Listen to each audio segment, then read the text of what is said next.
मैं संस्कृताय, मैं महावीर सिंह यादव आपके प्रिय यूट्यूब चैनल महावीर यादव संस्कृत में आपका फिर से हार्दिक अभिनंदन करता हूं, स्वागत करता हूं। सूक्ति सुधा की अग्रिम क्लास में आपका स्वागत है। प्यारे मित्रों, आज की जो सूक्ति है 11वें नंबर की सूक्ति है। वाक भूषणम भूषणम, वाक भूषणम भूषणम, कह का गया हो गया जैसे संधि से, यहां अनुस्वार संधि होगी इन दोनों के बीच में। वाक भूषणम भूषणम, भर्तृकृत नीति सतकम में कहा गया है वाक भूषणम भूषणम, मधुर और संस्कारित वाणी ही मनुष्य का सर्वश्रेष्ठ एवं चिरस्थायी आभूषण है। क्योंकि कहा गया है कि केयूराणी न भूष्यंती पुरुषम हारा न चंद्रोज्वला, न स्नानम न विलेपनम न अलंकृत मूर्धजा, वाणी एका समलंकरोति पुरुषम या संस्कृता धार्यते, क्षीयन्ते खलु भूषणानि सत्तम वाक भूषणम भूषणम। ना ही तो मनुष्य को भुजबंद और बाजूबंद सुशोभित करते हैं, ना ही चंद्रमा के समान उज्जवल कांति वाले हार सुशोभित करते हैं, ना ही मनुष्य को जो है बार बार उबटन आदि से जो है उबटन लगाना सुशोभित करता है, ना ही जो है विभिन्न प्रकार के बालों की सजावट सुशोभित करती है, ना ही मनुष्य को जो है इत्र आदि लगाना सुशोभित करता है, ना ही मनुष्य को बार बार गुलाब जल डाल के नहाना या स्नान करना सुशोभित करता है। मनुष्य को तो सुशोभित करने वाली एक ही चीज है, वह है मधुर और संस्कारित वाणी।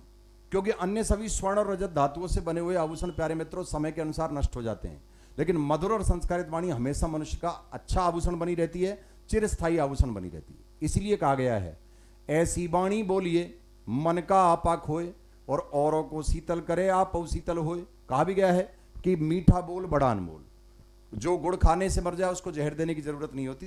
तो अब देखिए इससे अगली सूक्ति है कथय, कथय बताओ सत्संगति किम न करोति पुंसाम, सत्संगति मनुष्यों के लिए क्या नहीं करती।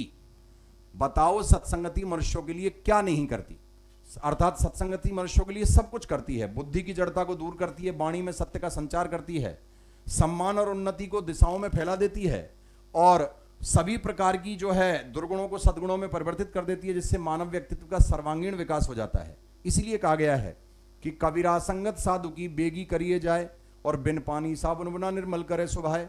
जब हनुमान जी लंका गए और वहां लंकनी को जब उन्होंने एक मुक्का मारा और लंकनी बेसुध हो गई और उसके मुंह से रक्त निकलने लगा, तब उसने जो है ध्यान करते हुए कहा कि जब रावण ब्रह्मवर दीना, चलत बिरंच कहा मोए चीना, बिकल होए जे कपि के मारे, तब जानस राक्षस संहारे।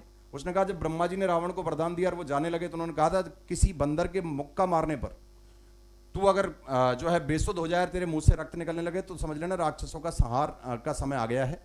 तो तब वो कहती है तात आज मम पुण्य बहुता, देखौ नयन राम कर दूता। हे तात, आज मेरा बड़ा पुण्य है जो मैंने राम के दूत को देखा है, क्योंकि बिन हरि कृपा मिले नहीं संता, बिना भगवान की कृपा से संतों की संगति नहीं मिलती। और इसमें एक बात और खास, तब वो सत्संगति की महिमा को बताते हुए लंकनी हनुमान जी से कहती है कि तात स्वर्ग अपवर्ग सुख, धरऊ तुला एक अंग, तूल न सकई सकल मिल, जो सुख लब सत्संग। तात स्वर्ग अपवर्ग सुख, धरऊ तुला एक अंग, तूल न सकई सकल मिल, जो सुख लब सत्संग। हे तात, हे पुत्र, तात बड़ों के लिए सम्मान सूचक भी होता है, छोटों के लिए आशीर्वाद सूचक होता है। तो हे पुत्र, मैं ये कहना चाह रही हूं, लंकनी कह रही है कि मैं ये कहना चाह रही हूं कि एक तरफ तो स्वर्ग का और मोक्ष का सुख रख दिया जाए तराजू में, और एक तरफ सत्संगति रख दी जाए, तो सत्संगति ज्यादा श्रेष्ठ है।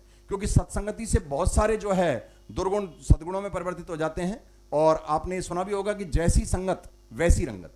तो प्यारे मित्रों, जितना हो सके सत्संगति करनी चाहिए, क्योंकि सत्संगति से मनुष्य के दुर्गुण भी सद्गुण में परिवर्तित हो जाते हैं। और बहुत सारे उदाहरण हैं जो सत्संगति से के प्रभाव से जो है यश को, कीर्ति को प्राप्त कर पाए, चाहे वो वाल्मीकि जी हों, चाहे तुलसीदास जी हों, चाहे कालिदास जी हों। सत्संगति का प्रभाव बहुत बड़ा होता है। तो मुझे ये आशा है कि ये दोनों सूक्तियां आपको अच्छी लगी होंगी, और इन सूक्तियों के माध्यम से जो नैतिक मूल्य आप तक पहुंच रहे हैं उनके लिए आप जो है जागरूक बनेंगे। तो सभी के कल्याण की कामना करता हूं। सभी को मेरी ओर से नमस्ते। इसी तरह आपसे जुड़े रहेंगे, बने रहेंगे। ज़्यादा से ज़्यादा क्लास को लाइक शेयर कीजिएगा, ज़्यादा से ज़्यादा चैनल को सब्सक्राइब करने का प्रयास करें। सभी का कल्याण हो ऐसी कामना करता हूं। कृष्णम वंदे जगत गुरु।